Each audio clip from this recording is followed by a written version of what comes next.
Tayeva Minaya Hocabek kızı. 20 yaşında aile kurmuşam. Sonra Sumqayıta köçmüşük. Sonra adı nədir? Sonra da fabrikdə mən master işləmişəm. 26 il bir yerdə işləmişəm özü də.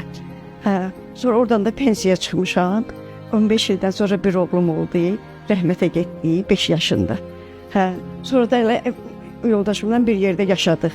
2007-də də yoldaşım rəhmətə getdi. Sonra qaldım tək. Onda da belə enerjim vardı, öz-özümə baxa bilirdim.